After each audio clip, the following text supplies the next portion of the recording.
আজকে বিকেলে কি কি বাজার নিয়ে এসছে দেখেন।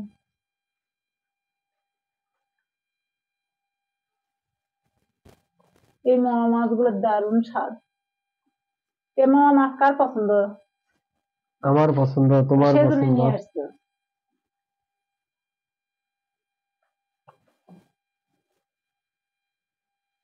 তো পরে করে এগুলো ঢালে।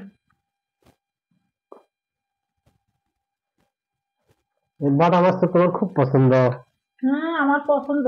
খুব পছন্দ এই আর বাটা মাছ আর তোমার। একটু বড় সাইজের হওয়া লাগবে, তাহলে পছন্দ আমার। না, ছোট এটাই ছোট তোমার খুব কাঁচা, পছন্দ এই বাটা মাছ। কাঁচা বেশি। এই বাটা মাছ। কয় জাতের মাছ লিখছে রে বাবা, আজকে একদম 12টা বাজে দেবে আমার পেটকে, যে কোমরের অবস্থা। এইটা কাটতে তোমার সবচেয়ে কষ্ট হবে, আর হবে সবচেয়ে কষ্ট। দেখছি।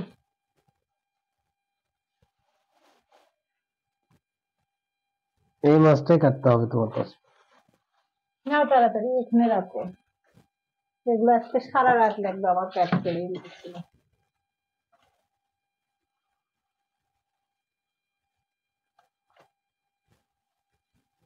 আজ গেছে আমার অবস্থা খারাপ।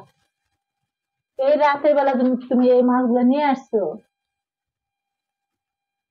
এটাই তোমার পছন্দের মাছ। আর সরাও। এটা তোমার পছন্দের মাছ। দেখেন তো এই মাছগুলো কি কারো পছন্দ? যদি কারো পছন্দ হয় তাকে অবশ্যই কমেন্ট করে জানাবেন, তোমার আমার তো পছন্দ, পছন্দ না। তোমার পছন্দ এই মাছ। এই গুড়গুড়ি মাছগুলো আমার একদম পছন্দ না।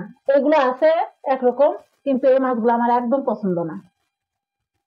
তো কি আর করার, কাঁচা বাজার কি কি নিয়ে আসছে দেখেন। তোমার পছন্দের 2 ধরনের শাক। লাল শাক ওখানে ঢালো। তোমার পছন্দের লাল শাক শাক। নিয়ে আসছে আর পালং শাক নিয়ে আসছে। সবই তো একটু বসে থাকার কাজ, আজকে আমার খবর হয়ে গেছে কোমরে। হাতে নিয়ে আসছে টমেটো। আর এখনকার টমেটো গুলো একদম অরিজিনাল রিয়েল পাতা, কোনো মেডিসিন নেই, কারণ এখন শেষ সময়। তো নিয়ে আসছে সাথে এই যে ক্ষীরা। শশা তো নয়, এখন ক্ষীরা। আর নিয়ে আসছে এই যে বিশালা সিম। বেশ, তো কাগজটা ছিঁড়ে ফেলে দিল, কাগজের অভাব। ওয়াও, সিমগুলো সেই সুন্দর, একদম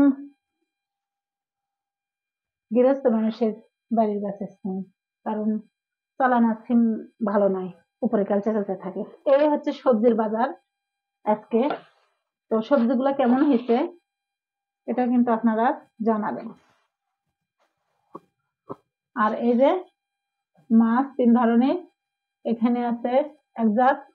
তো আমি কিভাবে এই মাছগুলা কাটবো জানি না। তো আজকে আমার এই বাজার, তাও দেখেন রাত বাজে এখন মনে করেন রাত না 6টা পার হয়ে গেছে, সন্ধ্যা সাড়ে 6টা। ছয়টা, সাড়ে 6টা পার হয়ে গেছে। তো এখন এই মাছ আর এই শাক জাত করতে আমার কত সময় লাগবে জানি না, আপনারা অবশ্যই কমেন্ট করে আমাকে জানাবেন। এই মাছগুলা আর এই শাকগুলা রাতের বেলায় নিয়ে আসা কি ঠিক হয়েছে? ছেলেরা দেখেন মেয়েদের কোনো মায়া বোঝে? যদি কোনো ছেলে কোনো মেয়ের মায়া বুঝতো তাহলে প্রতিটা মেয়ে স্বামীর বাড়িতে সুখী হতো।